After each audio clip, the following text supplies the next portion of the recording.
pessoal, aqui quem vos fala é Wagner. Estou aqui hoje para poder representar a minha equipe e falar a respeito do livro O Espetáculo das Raças, de Lilia Schwartz, pesquisadora e professora. Ela trabalha nesta obra com o objetivo principal de entender a relevância e as transformações da teoria racial no Brasil entre os anos de 1870 a 1930. Também como a argumentação racial, como ela era política e também construída historicamente. Assim como o conceito de raça, que é definido biologicamente, o que acaba ganhando uma interpretação, sobretudo racial. Para entendermos esse momento qual surgem as teorias raciais em nosso país, é necessário refletirmos como surgiu esse pensamento racial. É necessário, então, essa reflexão do pensamento racial brasileiro, ao qual foi adaptado ao modelo europeu, aqui trazido no século XIX, idealizando, assim, uma nação ideal. Nação, então, mais civilizada, o qual são acolhidas, assim, com muita euforia pela elite dos diversos estabelecimentos de ensino e pesquisa da época. Então, no primeiro capítulo, trata sobre os homens da ciência, que fala a respeito da missão de refletir sobre a nação brasileira e o seu futuro, além de lutarem pelo progresso científico aqui no Brasil. Então, trazendo outras diversas ideias europeias, é onde que é aprofundado também no segundo capítulo, que trata também sobre a história das diferenças, desigualdades, sobre as doutrinas raciais do século XIX. E que aí entra também as teorias evolucionistas, positivistas, darwinismo social e entre outras teorias raciais europeias. Começaram assim a ser difundido no Brasil, especialmente a partir de 1870.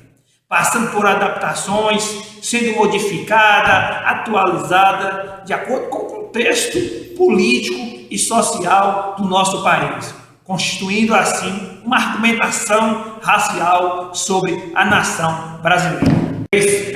A autora trabalha a respeito dos museus etnográficos brasileiros. Aqui os museus, enquanto também cópia lá dos europeus, têm um trabalho não somente de guardar a memória de um país, mas também servir de instituição de pesquisa e ensino científico, assim contribuindo também para as teorias raciais aqui desenvolvidas. No capítulo 4, trata a respeito do IHGB, Instituto Histórico Geográfico Brasileiro, que fala que tinha como objetivo criar uma história nacional e também oficial. Mais do que isso, tinha também como objetivo um grande dilema, que era a respeito da inclusão dos negros e dos índios na formação da história brasileira. Ou seja, buscar a identidade, a autora trabalha a importância das faculdades, com foco principalmente em São Paulo e Recife. O curso de Direito, a qual ela fala, chegou ao Brasil com o advento da corte portuguesa e era um curso muito disputado, porque a classe, principalmente burguesa, uma classe intermediária em ascensão, queria uma diferenciação das demais. No entanto, essas duas faculdades tinham uma grande diferença. Em São Paulo, focava muito em criar políticos e burocratas, enquanto já em Recife, focava em criar cientistas. Mas também, ambas não deixaram de trazer as ideias racistas em seu ensino. E também o último, a autora trabalha a importância das faculdades de medicina, com foco no Rio de Janeiro e na Bahia. Assim surgiu também elas no mesmo período da faculdade de Direito e cada uma também seguiu o seu próprio caminho. A faculdade de medicina no Rio de Janeiro focou mais na sua identidade, procurando a cura para as doenças tropicais do final do século XIX, início do século XX, enquanto na Bahia focou mais em pensar a questão do cruzamento racial como um grande problema da nação, do nosso país. Então, assim, focou-se na Bahia em descobrir, através da medicina legal, o tipo de criminoso do nosso país. Enquanto no Rio de Janeiro, através também com o advento da urbanização, do surgimento de tantas doenças, os médicos ganharam um grande destaque, sendo o salvador da pátria, e assim muitos inseriram na política.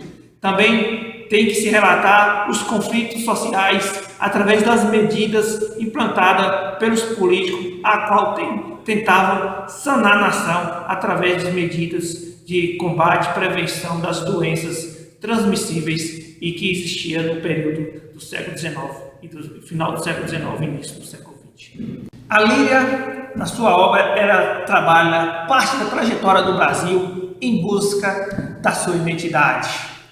E identidade que perpassa por um processo de criminalização racial, principalmente em decorrência das teorias raciais, em especial o darwinismo social. Assim, criminalizando os negros do nosso país, em busca de uma nação que não tivesse doença, em busca de um branqueamento, de uma eugenia, descartando assim a miscigenação do nosso país. Porque nós somos muito mais do que branco, do que negro, nós somos uma mistura, nós somos um caldeirão de toda a cultura e etnia aqui presente em nosso país. Nós somos o povo brasileiro.